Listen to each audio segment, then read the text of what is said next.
Everyone, good morning, welcome back to my channel Tina ব্লগে তোমাদের সবাইকে স্বাগত জানিয়ে আর একটা নতুন দিন নতুন একটা ব্লগ নিয়ে চলে এসেছি। আজকে সকাল সকাল ঘুম থেকে উঠতে পারিনি।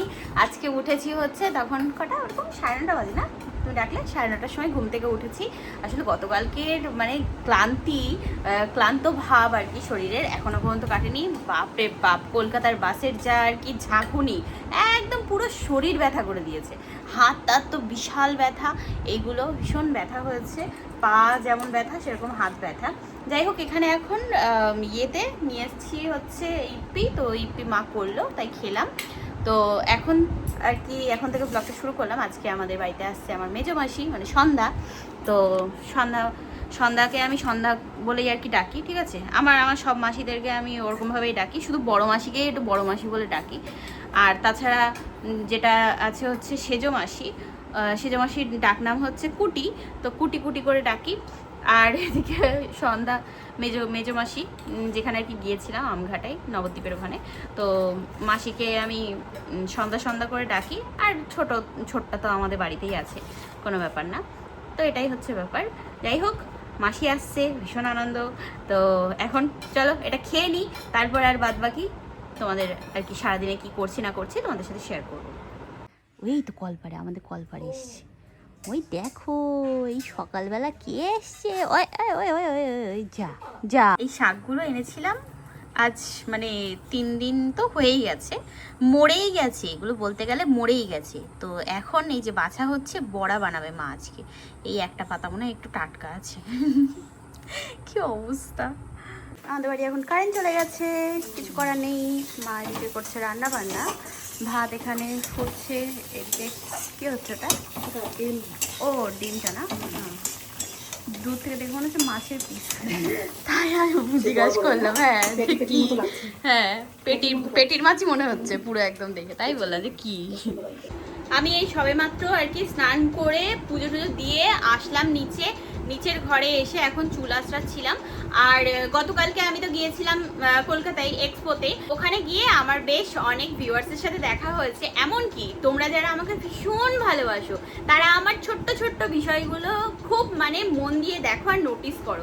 যেমন অনেকেই আমাকে দেখে বলছিল যে হ্যাঁ টিনা, সত্যিই মানে তো লাগছে তোমাকে যে ওয়েট লস করেছো, ক্যামেরাতে তোমাকে বোঝা যায় না। এটা আমি নিজেও বলি যে ক্যামেরাতে দেখলে একটা মানুষকে বোঝা খুব মুশকিল যে সে কিরকম। এরকম আমার ওয়েটের ব্যাপারে আমি তোমাদেরকে বললাম যে ওয়েট লস করেছি, তো সেই ব্যাপারটা যেমন নোটিস করেছো সেরকমই মানে আগের আমার যেরকম হেয়ার ছিল সেইখান থেকে যে এত ভালো আমার একটা হেলদি হেয়ার, এই যে এখন মানে চুল যখন ইচ্ছা তখন বাইরে বেরোচ্ছি, হেয়ার ওয়াশ করছি, এরকমভাবে খোলা রেখে দিচ্ছি, কোনো রকম কোনো প্রবলেম হয় না। তো এতটা ভালো হেলদি হেয়ার আমার কি করে হলো সেটাও অনেকে জিজ্ঞাসা করছিলে। আজকে আবার না আমি একটু ভিডিওতে বলে দিই, তাহলে যারা জানতে চাও যে এই বর্ষাকালে এত হেয়ার ফল হচ্ছে তো সেখান থেকে কিভাবে বেরিয়ে আসতে পারবে, তো সেই জিনিসটা ভাবলাম যে চল আজকে শেয়ার করি। দেখো, আগে কিন্তু আমার বিভৎস পরিমাণে হেয়ার ফল হতো, এরকম ভাবে চিরুনি লাগালে তো ভুলেই যাও, মানে এক গুচ্ছ চুল উঠতো। কিন্তু এখন দেখো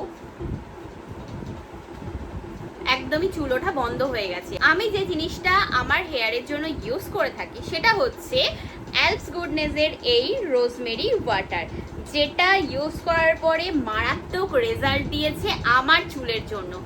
অসাধারণ। এটা জাস্ট ওয়াটার বেসে আসে, তাই তুমি যখন ইচ্ছা তখন অ্যাপ্লাই করে যেখানে ইচ্ছা সেখানে যেতে পারো। মানে তুমি মনে করছো যে এখন হেয়ার ওয়াশ করেছি তো এখন ইউজ করব, এখনই ইউজ করে নিতে পারো। তুমি মনে করছো যে বাইরে যাচ্ছি, একটা হেয়ার স্টাইল করেছি, অনেকে চুল হয় না যে শ্যাম্পু করার পরে উস্কো খুস্কো ব্যাপারটা থাকে, কিছু এখান থেকে হেয়ারগুলো উঠে থাকে, তো যতই মানে হেয়ার স্টাইল করে নিক না কেন কোনো রকম ভাবে সেট করতে পারে না। তো তখনও তুমি না এই অ্যালপস গুডনেসের রোজমেরি ওয়াটারটা স্প্রে করে চুলটাকে সেট করে নিতে পারবে।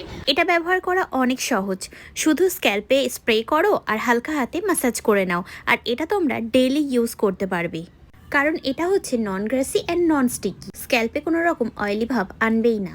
প্রথম আর একমাত্র ক্লিনিক্যালি প্রুভড রোজমেরি ওয়াটার। একটা টাইম টাইম তো আমার এমনও গেছে যেখানে হেয়ার ফল তো শুধু হয়ে যেত, সেই জায়গাটা থেকে যে আবার নতুন করে চুল গজাবে সেই জিনিসটা একেবারেই বন্ধ হয়ে গেছিলো। এখন যেটা দেখতে পাও যে এরকম সামনের থেকে ধরলে কত সুন্দর এই যে বেবি হেয়ারগুলো বেরিয়ে আসে, কিন্তু একটা টাইমে এগুলো একদমই ছিল না। এমনকি ঘাড়ের পিছন দিয়ে, এই সামনে ফোরহেডের এখান দিয়ে। আর সব থেকে বড় কথা হচ্ছে এখন পড়ে গেছে বিয়ের সিজন, আর বিয়ের সিজনে আমরা মেয়েরা সাজবো না এটা তো হতেই পারে না। আর সাজার পাশাপাশি চুল খোলা রাখবো না এটা তো অসম্ভব ব্যাপার। আর যাদের লম্বা হেয়ার তারা চুলটা খোলা রেখে একটা গাজরা দিয়ে দাও, মারাত্মক লাগবে। আর যাদের ছোট চুল তারা খোপা করে নাও। আমি আজকে ভাবছিলাম জানো তো যে আজকে আমি একটা get ready with me shoot করব, তো ভাবলাম যে ওইটাও যখন আমি মানে তোমাদের সাথে শেয়ার করছি তো এটাও আমি তোমাদের সাথে শেয়ার করি। ফাইনাল লুকটা আমি দেখাবো ইভিনিং এ। তোমরাও যদি আমার মতো এরকম হেলদি আর স্ট্রং হেয়ার চাও তাহলে আমি বলবো আজ থেকেই তোমরা শুরু করে দাও অ্যালপস গুডনেস এর এই রোজমেরি ওয়াটারটা ইউজ করা। Available on Purplle, Amazon and Flipkart. আর তোমাদের সুবিধার্থে আমি ট্যাগ প্রোডাক্ট করে দিলাম, তো ওখান থেকে তোমরা এটা বাই করে নিতে পারো। আর একটা আপডেট তোমাদের দেওয়ার ছিল, অ্যালপস গুডনেস নতুন লঞ্চ করেছে ওনাদের অ্যালপসের ফোমিং রোজমেরি শ্যাম্পু। এর মধ্যে রয়েছে আমলা, রিঠা, শিকাকাইয়ের গুড়। এর ফোমিং ফর্মুলা স্ক্যাল্পকে জেন্টলি ক্লিন করতে সাহায্য করে আর রেগুলার ইউজে হেয়ার ফল কমাতেও সাহায্য করে। তাই যে এখন খেতে বসলাম, এগুলো হচ্ছে হেলেঞ্চার বড়া। ঠিক আছে, আচ্ছা। আর এখানে এই যে রান্না বান্না মাসি চলে এসছে, এখন যদি মাংস দিই তাহলে ডিমে খাওয়া খাবো দাওয়া না, হবে। তাহলে আমাকে একটু দিয়ে দিবি। এই যে চিকেন রান্না হয়েছে আজকে বাড়িতে, মাংস না ডিম, দাদা ভাই দই মিষ্টি ওগুলো আর কি নিয়ে এসছে আমি সব খাই না সময়। এই যে রসগোল্লা, দেখো কোনটা খাবি। এটা থেকে মিষ্টি দই, চিকেন দে, মিষ্টি দাদা ভাই। আলু দে। সেটাই বলছেন তোর যেটা সুবিধা হবে সেটা। এখানে কি হচ্ছে? ও মিষ্টি তাহলে করছে কেন? মেহেদিটা আলু বসে দিচ্ছে। আমি বসে দিতাম। তুমি ভালো তো মেয়ে একটু কাজ করতে পারো না, সেটা না, মেহেদি সে কাউকে বুঝে আমার হাত ধরে তা মেজদি ঘষে দিচ্ছে তাই বলছি। মেহেদি একটু বসে তুই একটু বস। হ্যাঁ, হয়ে যাবে। আমরা চা খাচ্ছি। আচ্ছা খাক না, আমার স্পন্ডলাইসিস না। মতো সে কথা আগে তুই বলবি তো তাই। তুই আসলি সবে আজকে এখন তাল ঘষা হচ্ছে। তো আমি ঘষে দিচ্ছি। এই যে এখন একটু মেজদি একটু সন্ধ্যা এরকম ভাবে হচ্ছে কাজ। হ্যাঁ, তাল ঘষা ঘষি, কি জ্বালা। বোনের বাড়ি এসেও কাজ করতে হচ্ছে, কি কষ্ট দিদিটার। ও আমি ইভিনিং এ একটা get ready with me shoot করবো ভেবেছিলাম, এখন সাজুগুজু করবো তা বৃষ্টি এসছে।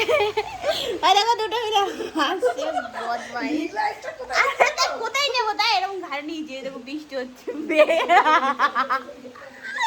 মেঘ ডাকতে ডাকতে ভিডিও করতে, দেখো অবস্থা। এই যে আমার মার আলমারিতে মার শাড়ি, আমার শাড়ি। এখন এখান থেকে দেখি কোন শাড়িটা পরা যায়, বুঝেছো? খুঁজতে হবে দেখি কোনটা পরি, দেখছি। এখন একটা গর্জিয়াস আর কি লুক করবো, মানে শাড়িটাতেই যেন ব্যাপারটা একদম অন্যরকম হয়ে যায়, তো ওই জন্যই শাড়ি খুঁজি। এটা তো পরেছি এর আগে, আমি ব্লুটাও পরেছি, নাকি ব্লুটা পরবো। এটাও ভালো, একদম হালকার মধ্যে। এই যে আজকে আর কি মাসি আসার সময় দই বড়া নিয়ে এসছে, তো এই যে দই বড়া খাবো এখন। তো এই যে এখন এরকম ভাবে আর কি শাড়িটারি পরলাম, লাইনার লাগালাম মার কাছ থেকে, আমি তো পরতে পারি না, যাই হোক লাইনার পরলাম। এবার একটু আর কি চুলে ফুল টুল দেবো, চুলটা বাঁধবো, সব মাই করে দেবে। তো চা খাচ্ছি, চাটা খেয়ে নিই তারপরে। তাই যে এখন চুলটা বেঁধে নিই, ঠিক আছে? আমার ফোন আমাকে চিনতে পারছে না, চোখে ইয়ে লাগিয়েছি তাই, লাইনার লাগিয়েছি তাই। বলছে কেরা এ? হ্যাঁ চুল ছাড়া থাক, ছোট চুল, হ্যাঁ ছাড়া থাক, আর ইয়েটা দিয়ে দাও। এবার দিচ্ছি মাথায় ফুল, কিন্তু কথা হচ্ছে যে কে দেখবে আমার সামনে দিয়ে, বোঝা যাচ্ছে না। একটা সাইডে দিয়ে দাও মা, মানে ওই মাথায় লাগিয়ে এই ডান সাইডটা দিয়ে ঝুলছে এরকম করে কিছু দাও। হ্যাঁ ওই দেখি, হাট ওরাম করে দিতে বলে ও সুন্দর দেয় তো হয়েছে। পিছনে দেয়। হ্যাঁ এই তো এরকম করে দেখ কি সুন্দর লাগছে। আচ্ছা দাও দাও দাও একটু যা দেবা দাও। এখন টিপ পড়বে, তখন টিপ খুঁজে পাচ্ছে না, দেখো দেখো হয়েছে, কই হলো, কোথায় গেল? লিপস্টিক আছে পরেছি হ্যাঁ। তা এই যে আমি রেডি এখন, এরকম ভাবে সাজুগুজু করেছি, ঠিক আছে, হাতে এরকম ছোট ছোট ব্রেসলেট পরে নিয়েছি, গলায় এটা পরলাম, আর এই হচ্ছে আমার হেয়ার স্টাইল, যেটা মা আমাকে করে দিল, তো মাই করে দিয়েছে সম্পূর্ণটা, শাড়ি পরানোর থেকে শুরু করে পুরোপুরি সাজানোর দায়িত্ব আমার মার, ঠিক আছে। কেমন লাগছে অবশ্যই কমেন্ট করে জানিও। আর এই হারটা যে দিদিভাই দিয়েছিল, আমি না ভুল করে বলে দিয়েছিলাম আন্টি, তো আমাকে মেসেজ করে বলেছিল যে না আমি তোমার বয়সী, আমি তোমার থেকে একটু বড় হব, দিদি মানে সেম এজ, তো ওই জন্য আমি দিদিভাই বলছি, তো দিয়েছিল, আজকে আমি এই শাড়িটার সাথে পরে নিলাম। কেমন লাগছে অবশ্যই কমেন্ট করে জানাবে। চলো আমি শ্যুটটা কমপ্লিট করে নিই। ফাইনালি আজকের আর কি লুক কমপ্লিট, বাট আমার কাছে ফিল লাগছিল যে ওই ইয়েটা, বেদের মেয়ে জ্যোৎস্নায় আমায় কথা দিয়েছে, হরে কৃষ্ণ হরে কৃষ্ণ, আসি আসি করে কন্যা ফাঁকি দিয়েছে, তাই তো এটাই তো বলে তো, ও আসি আসি বলে জ্যোৎস্না ফাঁকি দিয়েছে, তা আমার কাছে এটাই মনে হচ্ছিল। আর মাসি বলতে তার মাঝখানে একটু হরে কৃষ্ণ কর, তাহলে ভালো লাগবে ব্যাপারটা, আমি একটু বললাম হরে কৃষ্ণ। যাই হোক, ও মাথায় ফুল দিলে হরে কৃষ্ণ করতে হবে, রাধে রাধে রাধে রাধে জপা করো।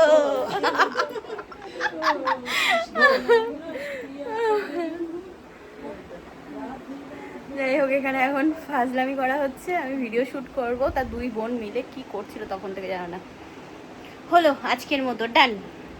যে এখন চলে আসলাম ঘরে, ঠিক আছে, উপর থেকে মানে নিচে আসলাম, মাসি ইয়ে করছে, শুয়েছে, তো আমি দাদা ভাই আর মা আমরা তিনজন বাকি আছি, খাওয়া দাওয়া করবো, বাজে এখন 11:15, শুয়ে পড়ি, আবার আগামীকাল আমার ভিডিও শ্যুট আছে, তো সেগুলো করতে হবে, কাজ আছে, কটা দিন চাপ আছে, বাইরে বৃষ্টি হয়েই যাচ্ছে, সেই ইয়েতে মেঘ ডাকছিল, কারেন্ট চলে গেছিলো, এখনো পর্যন্ত বৃষ্টি হচ্ছে, আর বলো কেন, দেখি খাওয়া দাওয়া করে নি। তাই যে রাতের আমাদের খাবার রুটি, এখানে আছে হচ্ছে চিকেন, ঠিক আছে, তো এই হচ্ছে মেনু। তা খাওয়া দাওয়া হয়ে গেল, রাতের বৃষ্টি হয়েই যাচ্ছে, থাক বাদ দাও, তো যাই গিয়ে এখন ঘুমিয়ে পড়ি। আজকের মতো ভিডিওটা এই পর্যন্তই রাখলাম, কেমন লাগলো ব্লগটা জানিও অবশ্যই, আর বেদের মেয়ে জ্যোৎস্না শেষে আমাকে কিরকম লাগছিল সেটা অবশ্যই জানিও। ভিডিওতে একটা ইয়ে দিয়েছিলাম, কোমরে ব্যথা হচ্ছিল, ওইটা দেখো, ঠিক আছে। চলো আজকের মতো tata, good night and sweet dream, ভালো থাকো সবাই, টাটা।